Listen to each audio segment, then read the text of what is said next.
At this time of year, the roses are absolutely at their peak, and every year there are certain varieties that remind me exactly why I grow them. So today I thought I'd share with you those roses that I can't imagine being without.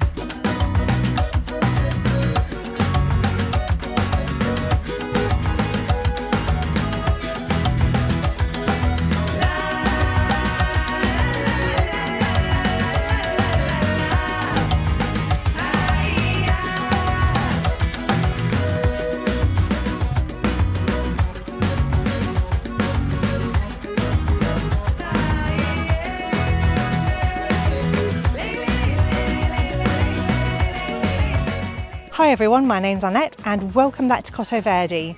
The roses are looking so beautiful at the moment. We've just had a massive heat wave and I just think it's suited the roses so well.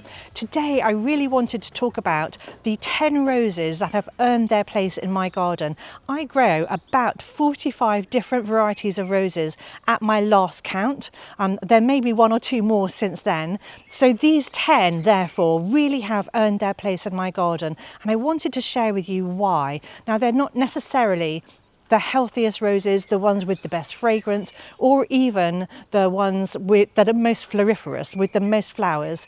But these have earned their place in my garden for various different reasons. And I wanted to go through those with you in case you're looking for inspiration on which roses I truly value, and therefore maybe you will appreciate them too.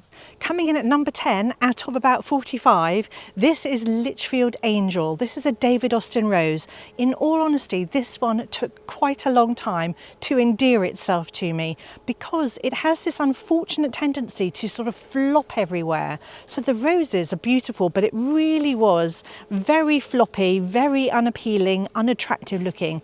But as soon as I added a support at the base, it gradually grew stronger and taller. So the support is now permanently entwined at the base of this rose, but you can see that it's really quite tall. I'm 5'6", and so this is a gorgeous rose. It has got a little bit of black spot, which I'm going to have to treat somehow, but I wanted to talk about the roses themselves. So they start off, they come out of these sort of, can I find a bud? They're kind of pale apricot coloured buds. They're really, really sweet, almost buttermilk kind of coloured. And then the roses, when they're very young, really have this gorgeous apricot blush to them. They're so pretty, a really soft, gentle, gorgeous colour, and then they gradually fade to white. But they're just these really fluffy blooms, and you can see that this plant is covered in roses. It's absolutely gorgeous. It's still got loads of buds to come, and it's got really nice, strong stems now. So I've got Lichfield Angel planted with a cotinus in the background here. It's about to come into flower.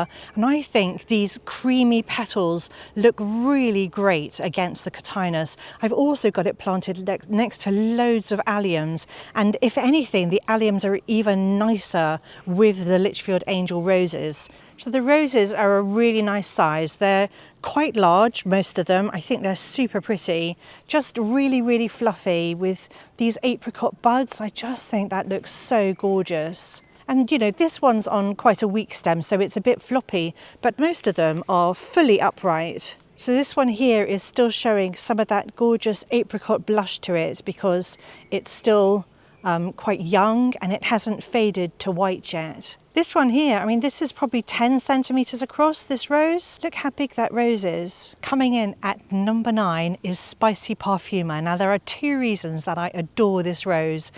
It has got the most gorgeous coloured flowers. They are absolutely enormous and they smell like the sweetest apricots. Or if you've ever drunk Sauterne, you know, that sweet wine from France, a dessert wine, it is absolutely gorgeous. They smell like Sauterne.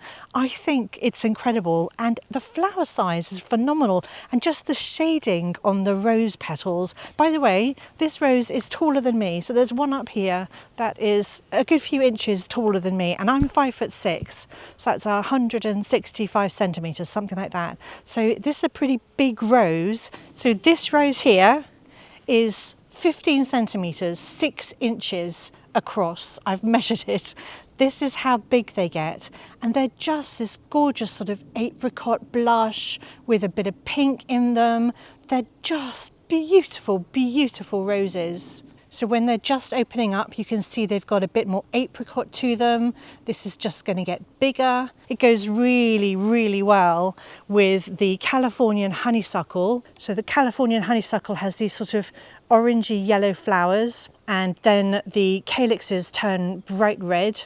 So it's looking really pretty with all of those. So I'm going to put some footage up of what this looked like last year, because last year I had Thomas Edison planted in amongst this rose, and I just thought it looked absolutely stunning. And we can see in the background over here that is a rose called Rosemary Harkness, and it really is quite bright at this time of year, but I think it just sets this rose off so beautifully. So now this one, just you can see the blushy colour.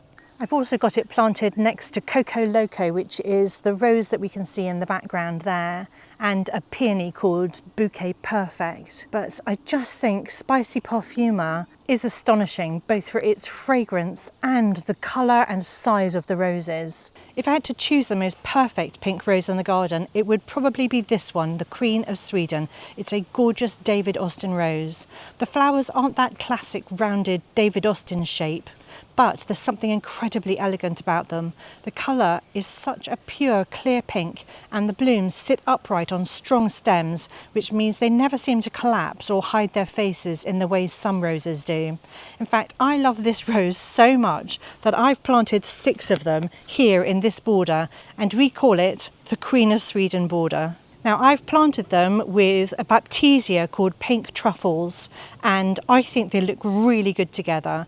And they're also planted next to a Physocarpus or 9-bark. This one's called Lady in Red, and the flowers just match so beautifully. The pink of the Physocarpus and the pink of Queen of Sweden is just so perfect together. And then I just love the way the red foliage on the Physocarpus just sets off this gorgeous pink of these roses. So the flowers aren't particularly large. I would say they're probably about 5 centimetres across. But just look at that pure pastel pink colour. They're so, so pretty. And these flower all summer long. There's never a point in time when these roses aren't in flower. This rose here on this side is Susan Daniel, and it is the standout rose here in our bottom border. Well, one of the standout roses. This one, I love it for various reasons. First of all, I love this old-fashioned rose shape in perfect blends of peach and apricot. It's absolutely gorgeous, and it's really floriferous. It's going to be covered in blooms. It's just starting the season. So as the flowers age, they pale till they turn just sort of a blushy apricot colour. So this is Susan Daniel, and I've got it planted next to Rosemary Harkness. But one of the best things about Susan Daniel is that it gets full shade in the afternoon from this prunus here. It's a flowering cherry called Jacqueline, Prunus Jacqueline, and it shades this area all afternoon, so it copes really well with a little bit of shade. It does get full morning sun, I'd say sun until about 3 o'clock. So at the base of Susan Daniel, I've planted lots of sort of purpley violet things. So I've got a salvia called Salvito Violet, which I think looks gorgeous with it. I've also got a geranium called Anne Thompson, and that sets the colours off beautifully. And then I've just got some of this electric blue penstemon, which is also gorgeous. Coming in at number 6 is this one, Wollerton Old Hall. This is a David Austin rose, and it's still relatively new here in the garden, but this is the first year I've really been able to appreciate what it can do. The flowers are wonderfully soft and blousy. They're in shades of pale apricot and blush pink, and although they do have that characteristic David Austin droop, I find them completely irresistible. I especially love growing it against these self-seeded foxgloves, and it's got Campanula persifolia in the background, and I think that sets them off really nicely as well. The combination feels incredibly romantic and natural. I've got a feeling this is going to become one of my favourite climbers. So the flowers, I would say, are medium-sized. but they do have a really nice scent, especially when they first open. If fragrance is your priority, then Harlow Carr is the rose for you. It is hard to beat. The scent just drifts across the garden. We've got it planted outside our kitchen and the scent just wafts into the kitchen on the slightest breeze. It's absolutely gorgeous. It is super prickly, but how often do we have to touch the roses? Once a year just to prune them, just put on some thick gloves. I know a lot of people have commented in the past when I said I love Harlow Carr that it's too prickly for them, but it's not like, you know, we're stroking the roses all the time. It is a gorgeous rose with a fragrance, I promise you. The flowers themselves are the perfect shade of sort of rich mid-pink, and the plant produces an extraordinary number of blooms throughout the season. It just keeps going. Now I do deadhead mine, so it repeat flowers. I mean, you can see how many little buds we've got coming at the top there, so it's only just starting to flower. I've got it planted here amongst some sweet rocket. It's a lilac mix, and it's just this very, very pale lilac colour, and I think it goes beautifully with the blooms as they start to fade from pink to a sort of lilac-y mauve colour.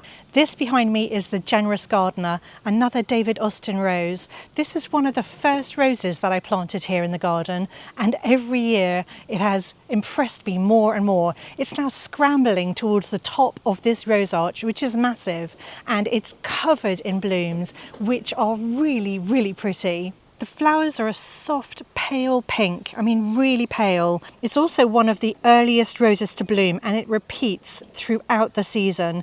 It really is stunning. Perhaps the thing I like the most about this rose is the flowers seem to hold themselves much better than many other David Austin roses, and they don't immediately drop their petals. The other thing about the Generous Gardener is it does have a really lovely scent. So I've got it planted on both sides of this arch. I've got it planted here and over here too.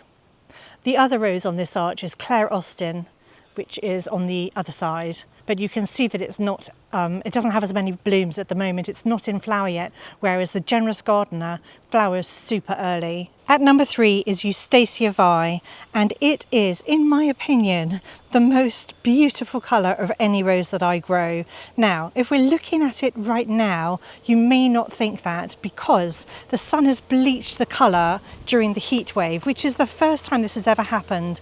But I am going to put up footage of how Eustacia Vye has looked in previous years, and hopefully you will then see what I'm talking about. In a typical season, the flowers on this rose open in the richest deep pink with warm peachy tones towards the centre. The buds are beautiful too, and the flowers have that wonderful, full, rounded David Austin form, and these aren't droopy. Whenever this rose is flowering really well, people notice it immediately, and it's one of those roses that stops you in your tracks. And I love it so much, I have got 3 roses planted here. I am standing here next to one of my all-time favourite roses.